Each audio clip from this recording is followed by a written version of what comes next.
Noah found grace in the eyes of the Lord. Why? Well, Noah was a just man and perfect in his generations, and Noah walked with God. Now remember, in the Adam and Eve story, Adam was walking with God to begin with, but then he got all self-conscious and hid behind a bush, and when God came to walk with him, he blamed his wife for his insufficiencies, which I still think that's such an unbelievably comic story. I just can't believe it. It's so absolutely ridiculous. But that's exactly what happened.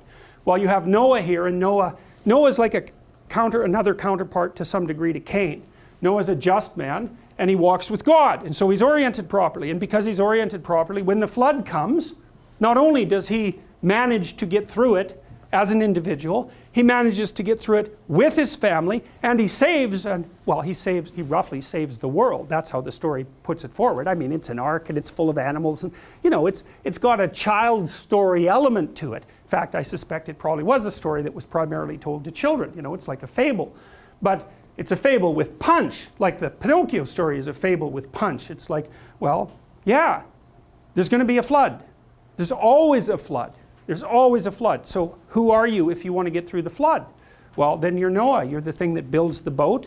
You're the thing that acts justly. You're the thing that walks with God. We already know what that means. You identify with the transcendent. That's like Geppetto pointing to the star before the transformation process that occurs with Pinocchio.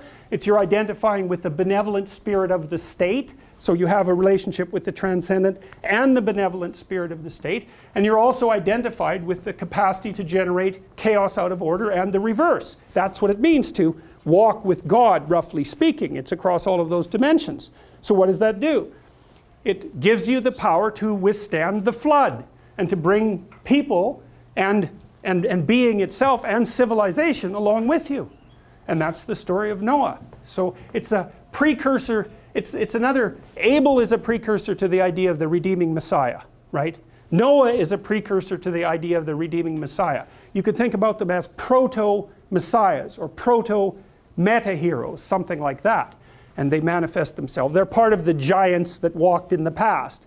And they're attempts embodied in story to elucidate the triangle that's at the top of the pyramid, right? The eye that's at the top of the pyramid. So I won't tell you the rest of the Noah story because I don't think it's necessary for us to delve into the more narrative details. But I do want to. So it's a pretty rough, I can point out it's a pretty rough story. Every living substance was destroyed which was upon the face of the ground, both man and cattle and creeping things and the fowl of the heaven.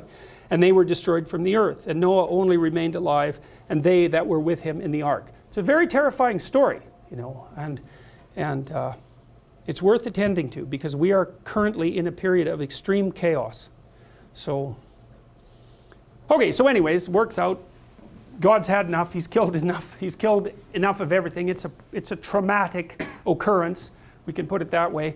The waters recede, and God is done for the time being. And so then this is what happens at the end. So the ark settled down. They're unloading it, and creation is reborn. And so then you think, well, what sets things right again between man and God? And the story says that. Noah built an altar unto the Lord and took of every clean beast and of every clean fowl and offered burnt offerings on the altar. So it's the same idea here. It's the same idea that you started to see emerging in the Cain and Abel story. What is it that sets things right between man and God? Sacrifice. So the flood comes, then Noah makes the proper sacrifices, right? It's part of reestablishing the proper order. He makes the proper sacrifices. And so God is happy with the sacrifices, which is a good thing, given that he's pretty ornery. And the Lord smelled a sweet savor. So remember, I told you before that the reason people thought that this would work was because the smoke would rise up and God would be able to detect whether or not the sacrifice was of high quality. Well, you have it written right there. It's very concretized image of the archetypal spirit, right? The Lord smelled a sweet savor and said in his heart, I will not curse the ground anymore for man's sake. For the imagination of man's heart is evil from his youth. Neither will I again smite any more every living thing as I have done. So that's pretty nice. Is Noah's sacrifice actually calms down God down to the point where he says, well, I'm not going to wipe everything out again. It's like, well, fair enough, you know, but I would consider it somewhat of a tenuous contract, because we've seen more than one example in the recent century where we came bloody close to wiping everything out again.